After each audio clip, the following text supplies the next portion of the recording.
Hola y bienvenidos de nuevo. Hoy veremos la última técnica de la cual hablaremos en este canal sobre diseño de algoritmos, la cual es backtracking.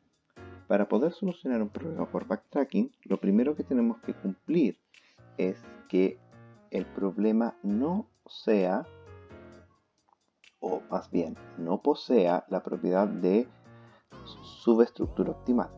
Además de no poseer la propiedad de subestructura optimal, porque si la tuviera podemos ocupar otros métodos como dividir en Keras, programación dinámica o voraz, tiene que cumplir con que sea un problema de satisfacción de restricciones, o lo que es su sigla en inglés CSP. Un problema de satisfacción de restricciones debe cumplir con tener un conjunto X que está conformado por las variables x, y. Esas x, y pertenecen al dominio y, o sea, hay un conjunto de dominios, y además existe un conjunto de restricciones o constraints que lo que hace es relacionar de alguna manera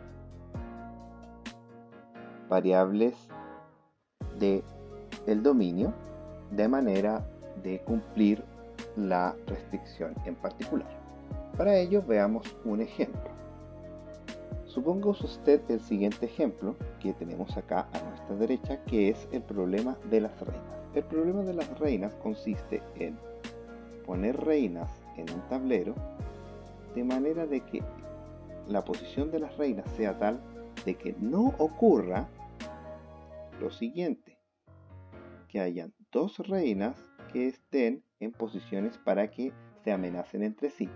Recordemos que una reina amenaza a otra reina si es que está en la misma posición horizontal, en la misma posición vertical o en la misma posición diagonal de cualquiera otra. Si no cumple ninguna de estas condiciones, entonces las reinas no se amenazan entre sí.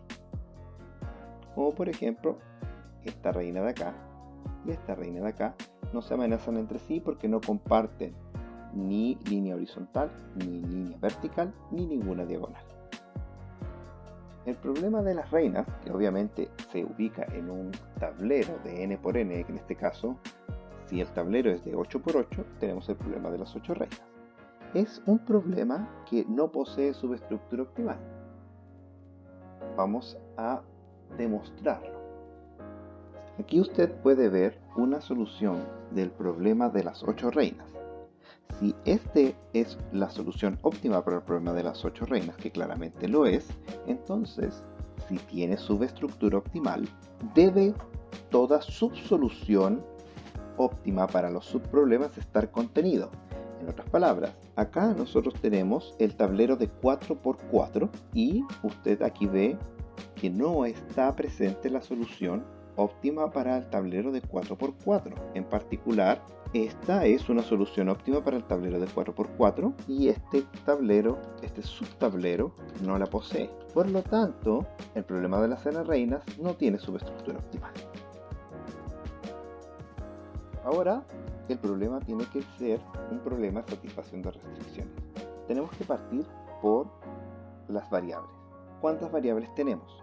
Usted podría imaginarse erróneamente que tendríamos una variable por cada casillero del tablero y cada una de estas variables tiene el valor 0 o 1 si es que está o no está la reina en el tablero. Pero esa sería una forma ineficiente, aunque correcta, pero ineficiente de plantear el problema.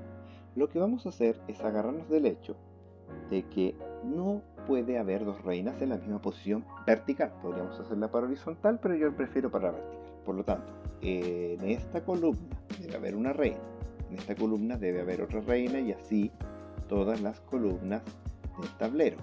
Por tanto, vamos a asignar una variable por cada columna del tablero.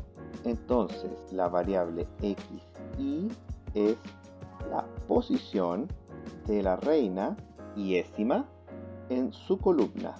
Por ejemplo, si nosotros tuviéramos que la reina 1 está en la posición 3, entonces tenemos que x1 vale 3.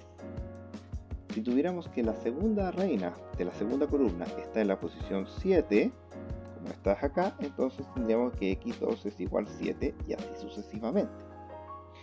De esta manera, nosotros tenemos 8 variables.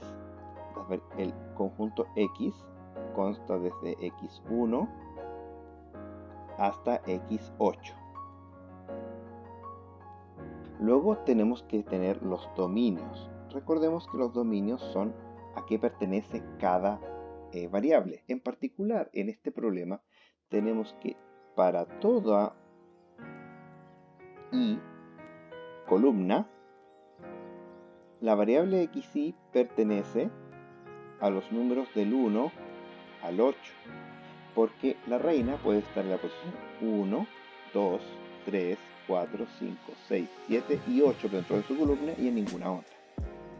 Por lo tanto, los dominios son todos iguales. El conjunto de los dominios es simplemente el conjunto del 1 al 8 para cada uno de sus posibles dominios, que son 8 dominios. Ahora vamos a hablar de la parte más técnica, que serían las restricciones. Ahora, ¿cuáles son las restricciones? Si nosotros tenemos una reina en una posición en particular, las reinas en las demás columnas no pueden pertenecer a la misma. Por lo tanto, la primera restricción es que para todo par de índices distintos, se relacionan de la siguiente manera. El valor de xy tiene que ser siempre distinto al valor de xj. Y lo otro que tenemos es que ninguna reina puede pertenecer a las diagonales. Y eso lo podemos expresar de distintas maneras, pero vamos a tratar de hacerla óptima.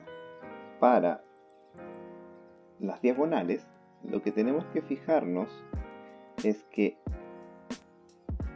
coincidentemente, si dos reinas están en la misma diagonal, por ejemplo, una reina acá y una reina acá, la diferencia de su valor, que en este caso es 3, es la misma que debería tener en su posición de columna, 3. Por lo tanto, además de esta restricción, que sería la restricción 1, tenemos que la restricción 2 sería que para todo i, j, la diferencia entre i y j no puede ser igual a la diferencia que hay entre sus índices. Y esas serían las restricciones. Así que, con eso, debido a que el problema es un problema de satisfacción de restricciones, podemos implementar un backtracking. Ahora, ¿de qué manera se implementa un backtracking? Vamos a verlo inmediatamente. Aquí podemos ver el pseudocódigo de backtracking, que es siempre el mismo para cualquier problema que cumple con ser un problema de satisfacción de restricciones, y es simplemente un recorrido por profundidad donde, si es que nosotros rechazamos el conjunto actual solución debido a la restricción del problema, cortamos. Por eso también se llama prune en inglés, que es de rebaje o recorte.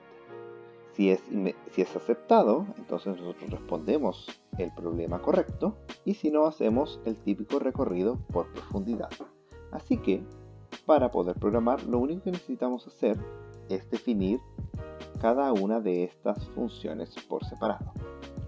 En el caso que nosotros habíamos escrito antes, la función de rechazo o reject, que en este caso pasaría el conjunto C, o en el caso de nosotros sería X, que llevamos hasta el minuto, simplemente lo que haría sería un recorrido desde el primer elemento hasta los que llevamos actualmente y corroborar si alguno de los elementos X, Y cumpla con las restricciones.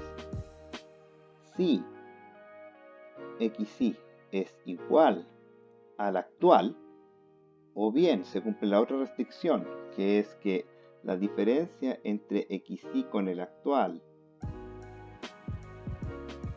es igual a la diferencia entre posición y la posición actual, entonces nosotros tenemos que retornar verdad. Y en el caso contrario, si es que recorremos todo el for, retornamos falso.